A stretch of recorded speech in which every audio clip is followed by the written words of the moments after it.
Hi hello నమస్తే అండి, welcome to my channel. ఈరోజు వీడియోలో కొబ్బరి పాలతో చాలా కమ్మగా, చాలా టేస్టీగా, ఈజీగా ప్రిపేర్ చేసుకునే కొబ్బరి పాల అన్నాన్ని ఎలా తయారు చేసుకోవాలో ఈ వీడియోలో మీతో షేర్ చేసుకుంటాను. వీడియోని స్కిప్ చేయకుండా లాస్ట్ వరకు చూసి వీడియో నచ్చితే ఒక చిన్న లైక్ చేసి నా ఛానల్ని సబ్స్క్రైబ్ చేసుకోండి. ముందు ఒక కొబ్బరి చిప్పని తీసుకొని చిన్న చిన్న ముక్కలుగా కట్ చేసుకోవాలి.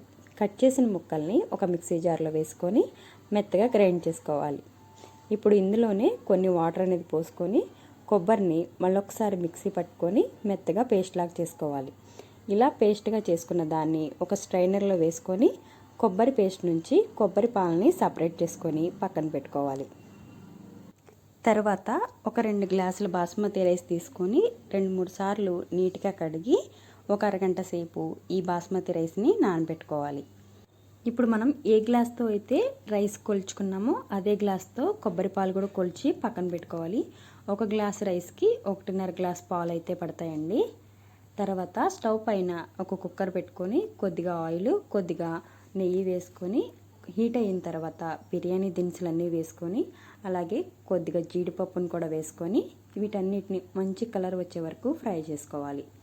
ఇవి వేగిన తర్వాత ఇందులో ఒక 1 టేబుల్ స్పూను అల్లం వెల్లుల్లి పేస్ట్ కూడా వేసుకొని పచ్చివాసన పోయేంత వరకు ఫ్రై చేసుకొని ఇందులోకి మీ స్పైసీని తగ్గట్టు పచ్చిమిర్చి అలాగే ఉల్లిపాయలు సన్నగా కట్ చేసి వేసుకొని వీటన్నిటిని ఒక 5 నిమిషాల పాటు ఫ్రై చేసుకోవాలి.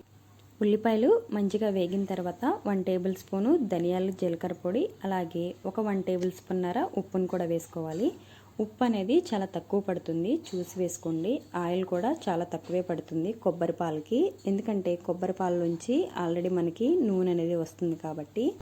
ఇప్పుడు ఇందులోనే మనం ముందుగా కొలుచుకొని పెట్టుకున్నటువంటి కొబ్బరి పాలను కూడా వేసుకొని ఒక 1/2 టేబుల్ స్పూను టేస్టింగ్ సాల్ట్ కూడా వేసుకొని కొబ్బరి పాలని మరిగించుకోవాలి. బియ్యాన్ని ఇలా స్ట్రెయిన్ చేసుకొని కొబ్బరి పాలు మరిగిన తర్వాత బియ్యం అందులో వేసుకొని ఒకసారి మొత్తం కలిపేసేసి మూత పెట్టి ఐ ఫ్లేమ్లో ఒక విజిల్ వచ్చే వరకు ఉడికించుకోవాలి. అంతే అండి, చాలా సింపుల్గా, చాలా టేస్టీగా, చాలా కమ్మగా ఉండే కొబ్బరి పాల అన్నం రెడీ. దీన్ని పన్నీర్ మసాలా కర్రీతో తిన్నా లేదంటే ఆలు కుర్మాతో తిన్నా కూడా టేస్ట్ సూపర్గా ఉంటుంది. మరి మీరు ఒకసారి ట్రై చేసి ఎలా ఉందో నాకు కామెంట్ బాక్స్లో కామెంట్ చేయండి. మరి ఈ వీడియో మీ అందరికీ నచ్చితే వీడియోని లైక్ చేసి షేర్ చేసి అలాగే నా ఛానల్ని సబ్స్క్రైబ్ చేసుకోండి.